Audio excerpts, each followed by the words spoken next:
we're going to talk about a little football, a little off-season.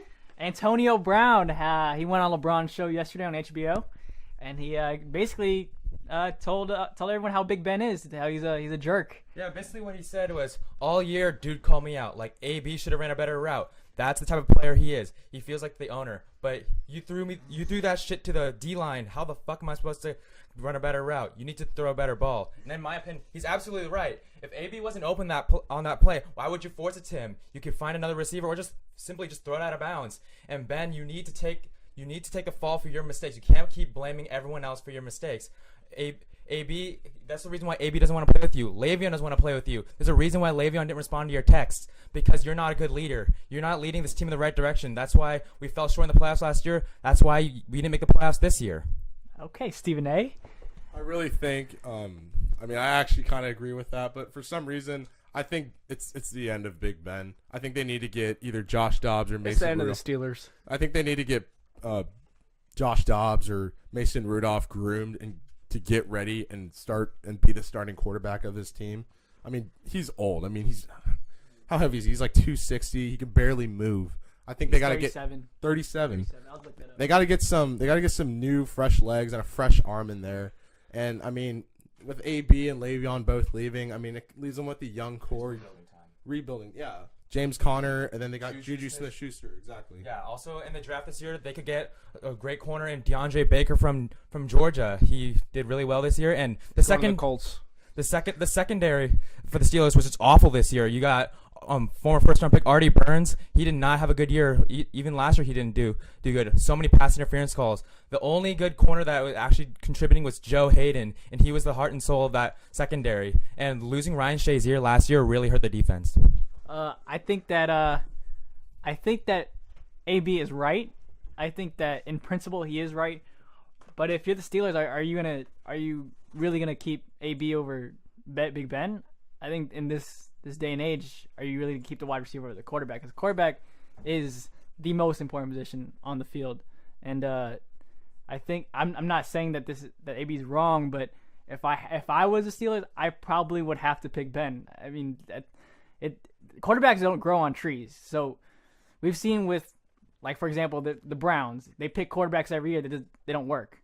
So they do have a quarterback that works. He's still, in my opinion, a top 15 quarterback. But yeah, I think AB is absolutely right. I think in principle, he's saying basically that the leadership is wrong. And I'm not going to put that all on Big Ben. I'm also going to put it on Mike Tomlin. I think Tomlin definitely lost control of the locker room after the Le'Veon Bell. After that debacle, I think that really affected the team. The whole chemistry was off, and that's one of the reasons why they didn't make the playoffs. And I don't think they'll make the playoffs this year. I think the reign of the Steelers going to the playoffs is over for the next 10 to 15 years. 15? I don't think they're going to make the playoffs. They're going to have troubles finding a new quarterback after Ben Roethlisberger. They have Mason Rudolph and Josh Dobbs. But are they good options to replace Big Ben? Have they shown anything on the field better than Big Ben or better than any other backup quarterback in the league? I think Mason Rudolph has potential. I think Josh Dobbs has potential. I mean, they got two good quarterbacks sitting behind Big Ben. When it is time for Big Ben to leave, I think they're going to be in good hands. Mason Rudolph, he went to Oklahoma State. He had a great season. I mean, obviously college is different than pros. Josh Dobbs the same. I mean, at Tennessee, he was a real gunslinger. These guys both have great arms. They have potential, and I mean, not trying to outspeak myself, but they both have potential to be a Mahomes type of player. But it could be like the situation in New England with Garoppolo being traded to the 49ers and learning from Tom Brady. Like, Rudolph could learn from Ben Roethlisberger and bring to the Steelers, but I still don't think it's going to be enough because of the loss of two good leaders like AB and Le'Veon Bell on that field. That is going to teach them. Going off that point, I don't think AB would teach the next quarterback, though. He's shown that he's only really caring about himself. So I don't see him going in. Let's say they draft a quarterback, they take 20 this year. Let's say they draft a quarterback, right? I don't think he's the guy that's gonna say, I will teach this guy for the future. I think he's a guy that he's selfish, but even though he wants to win, he just doesn't come off as that type of person, in my opinion. I'm not saying that he's going to teach the quarterback. I'm saying that he's going to teach other people on the field, like wide receivers or running backs or tight ends. But he could give tips to the quarterbacks of, where to place this ball on the routes. And that's basically what he should have done during the Steelers, while he was with the Steelers. They already have a great receiver in Juju Smith-Schuster. He's up and coming, and he's going to be Not a great number one. And they also have an up and coming receiver in James Washington. They've been comparing him to Antonio Brown in practice, making tough catches look routine in practice. And I think he's going to be a great player coming up. Also, James Conner had the same numbers, if not better numbers, than Le'Veon Bell, and is much cheaper. So I think they're going to be in great hands. And with the defense, they're going to be upgrading in this offseason with hopefully drafting a great corner, possibly like DeAndre Baker, and a replacement in the inside linebackers position. I think they're going to be good in they'll probably make the playoffs again in the next 3 years. Would you guys, if you're the Steelers, they pick 20 this year, would you guys trade up with maybe, say, a New York Giants or a Jacksonville and try to get Kyler Murray or Dwayne Haskins at this point? How much is that going to cost, though? I mean, obviously, they're going to have to give him a pretty big piece. That's probably going to be a 1, a 2, and maybe a 2 next year. So a big draft package. haul for whoever is going to, if they do want to move up. I think they should wait. I don't think. Yeah, they should wait. I think Kyler is great, but I think Tua next year would be a better prospect. And I think Big Ben, I think, has like 2 years, maybe. I think I'm comparing him to who was in his draft class, Eli and Phillip Rivers. They're already talking about a 2-year contract extension with Ben I don't think because no. he wants to keep playing, and if they're willing to give it to him, because he doesn't like playing on contracts. He's going into this year on the last year of his contract, so maybe he'll have this year and next year, and that'll be it. So may wait till next year for a quarterback. How many times has Big Ben gotten hurt? A lot. A lot of times. A lot. The next time he gets hurt, he's going to be done. This could be this year. Next year, we don't know. But he's definitely going to not make it through he's going to make it through this year and retire, I think, because all that wear and tear on his body, he's just going to be tired of it. And he's not going to like this losing season that the Steelers are going to have due to the loss of Bell and AB.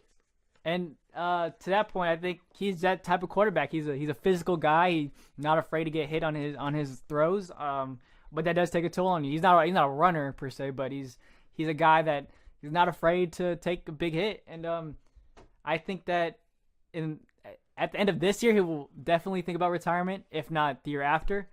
But I think if I'm Pittsburgh and I have no more Le'Veon, I have no more Antonio, my defense is suspect. I think this should be a year of, I hate to say it, I think they should tank, if I'm being honest.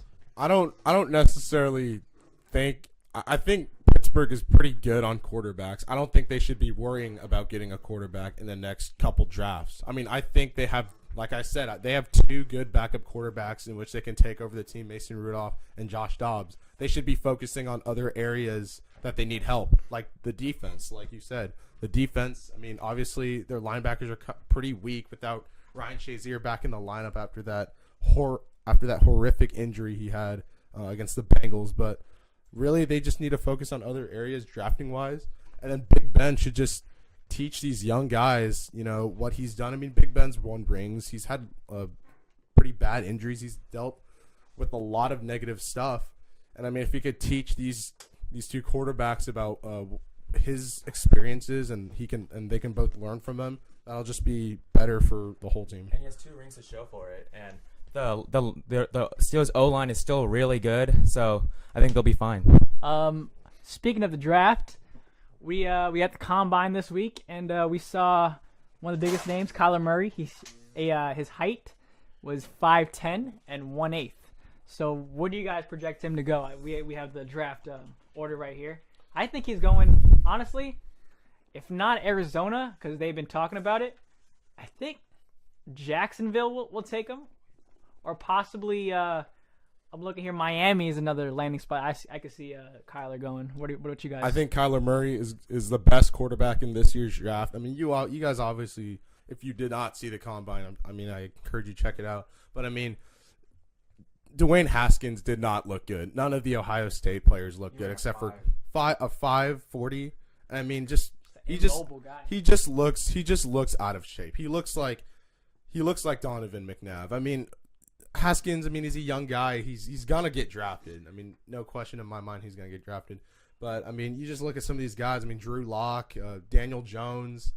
I like Lock. I do like Lock, but you know, it's the class is just kind of getting weak. I mean, even though Kyler Murray's measurements are, you know, a little low from the average, I still think he's gonna be like a Russell Wilson, you know, mobile. I mean, he's got a great arm. I mean, and we just gotta wait till his pro day at the U of Oklahoma and just wait for him to throw.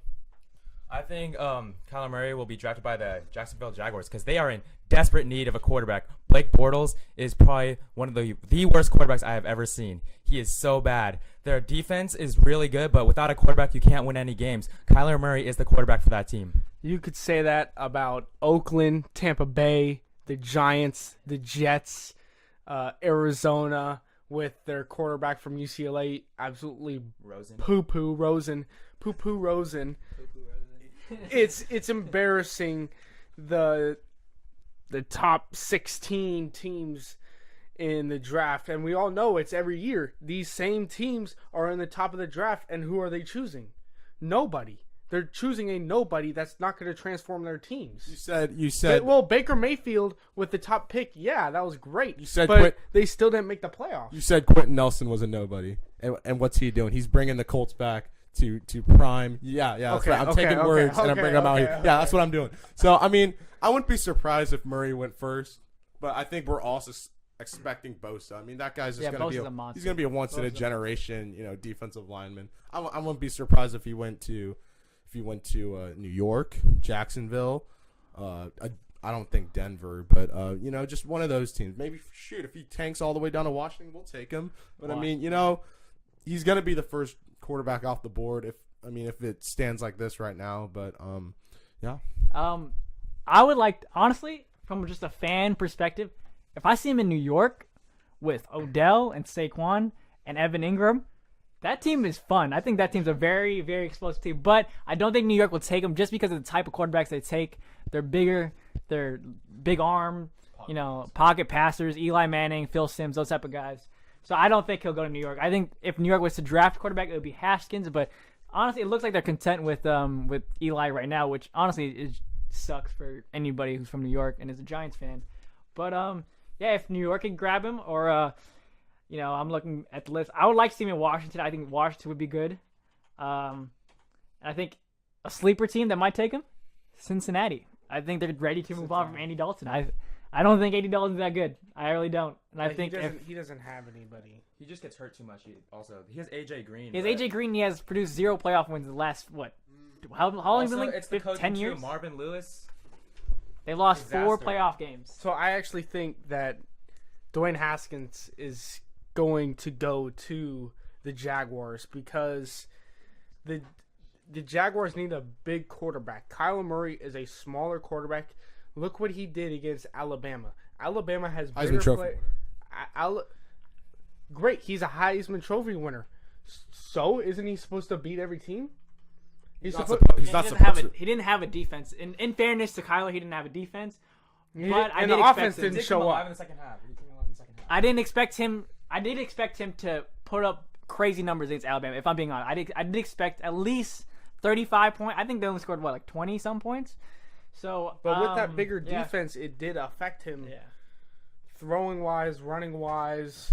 But yes, his O-line did fail. But you need to come out with something other than just falling down and getting tackled. I still think, I mean, that game was a huge. It really helped him get better. I mean, that's a once in a generation defense you're going to play against in college. I mean, Alabama. I mean, they got guys getting drafted. I mean, that whole defense is going to get drafted. I mean, just being able to maneuver through the pocket with those guys running at you. Quentin Williams from Alabama, obviously the top 5 player. I mean, you know, that play's just going to get you better. So staying on the NFL, Jason Witten, he announced that he will be coming back. He'll be stepping out the booth. in order to play tight end for the Dallas Cowboys, assuming he starts. I think this move for the Cowboys, I think it's a good move. I think it fills a hole. He's old, he's immobile, but he can catch. The guy can catch. I think he gives Dak another weapon to throw to.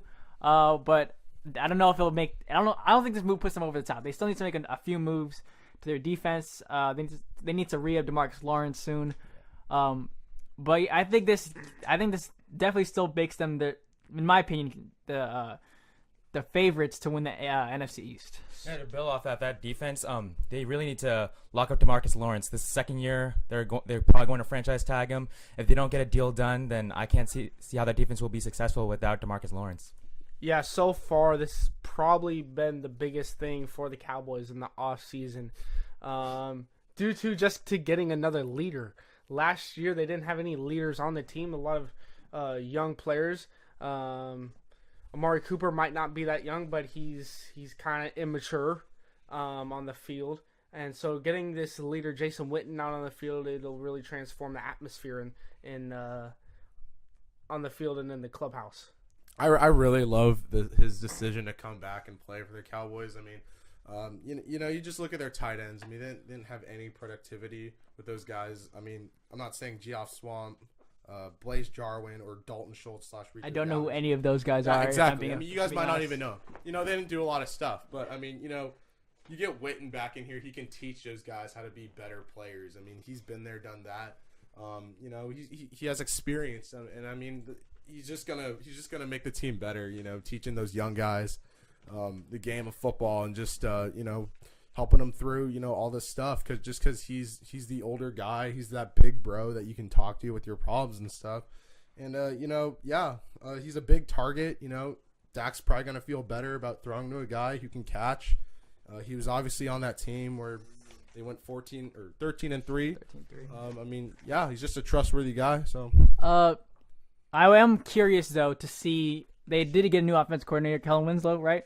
So I'm curious to see if he'll stick with the run it down your throat, give it to Zeke twice a down, or if he's going to change that, if he believes in Dak's arm and if he believes that Dak can make the right decisions with Amari coming back, of course, and now Jason Witten. I wonder if he's going to, take Dak to the next level and try to implement some new offense. And if the Cowboys don't have the year that's supposed to have, Jason Garrett's gone. It's been too long, coming up short every year. And damn Cowboys. They need to make a move. Jason Garrett should not have been back this year, but after this year, if they're not finished what they were supposed to, he's gone. Yeah, they need to get Tony Romo out of that broadcast booth and call him plays down the sideline. I mean, he's hell of a commentator, but I mean, just what would happen if you give him a playbook? I mean, he's so innovative, and I think realistically, I don't know if they're going to get Tony Romo, but I'm pretty sure if, Jason Garrett's let go, I mean, he would take that job. I think you're wrong. Jason Garrett needs to stay on the field. He's one of the best ass slappers on the field. You need an ass slapper on the field. Yeah, he cuddles you. Yeah, I mean, yeah. Attaboy. If you want a guy that, if we had statistics for how many high fives, butt slaps, how many times he's clapped his hands, he'd probably be first in the whole entire league. Good for him. He'd make a record. He cannot coach though. He cannot coach though. Focus on football. All right, and now we're gonna make another pivot. We're gonna go to so college basketball this year has been very, very good to us. We've got Tennessee, Kentucky, Kansas, but probably the biggest story has been Duke and Zion. They did lose 2 out of their last 4. They've lost to Virginia Tech and North Carolina. They just beat Miami a couple hours ago. But I think that with this team as it's assembled without Zion, I don't think they make it past the Sweet 16. Much as a Duke fan I am, they just need that guy who could give it to him and he can go get a bucket. That's how most of these Duke teams win, with Leitner, Okafor, Battier, all those type of teams. But I think they need Zion back as fast as they can. We don't know the timetable yet, but if they can get him before the ACC tournament, that'd be amazing. I think it's a great opportunity for Duke because it shows how RJ Barrett can prove why he was ranked higher than Zion Williamson coming out of high school. This is a good time for him to prove why he's going to be one of the top draft prospects. Also, Cam Reddish. He's been quiet this year. With Zion out, he can finally start to make some noise. Yeah, like no Zion. I mean, there's just no offensive flow at all on this Duke team. I mean, really, he brings that energy to the court. You know, the 360 dunks, the full out just blocking balls into the crowd. I mean, and then you look at these two games. I mean, if you look at Trey Jones, he hasn't done anything, in these past couple games. I mean, he only had 9 points at Virginia Tech, and then he only had 3 points against UNC. I mean, he is really struggling. I mean, he can pass the ball, but what? Anyone could pass the ball to someone. I mean, but, really just scoring points and making stuff happen. I mean, R.J. Barrett's been the only guy. And then you look at Javon DeLaurier. He had 1 point against Virginia Tech. I mean, performances like that aren't going to get it done. He's a junior too. He's supposed to be experienced. You're supposed to be experienced too. You're supposed to be an upperclassman leading the young, and performances like that. I mean, you're just not going to be a winning team like that. So, one guy I think they need to play a little bit more statistically. I think Alex O'Connell and Jordan Goldwide. Those are two guys that they need to come off the bench and produce. Duke is not that deep. After their starting five, it's really Jack White, I think, and that's about it. That's who Coach K really plays. And going into the tournament, we know from years past that if you're not a deep team, this is college basketball. If you're not a deep team, you're not going to win. We saw that with Duke last year. We saw that with Kansas last year. And I think that we're seeing that with Duke right now, that they need to really get guys who could play in the game. What made them so good that championship season in 2015 was that they had Grayson Allen explode in the first round of the NCAA tournament. They need that type of energy going into March and into the ACC tournament. Yeah, and teams that are deep, like North Carolina, they're consistently getting to the national championship, getting into the Sweet 16, Elite 8, Final Four because their bench is deep.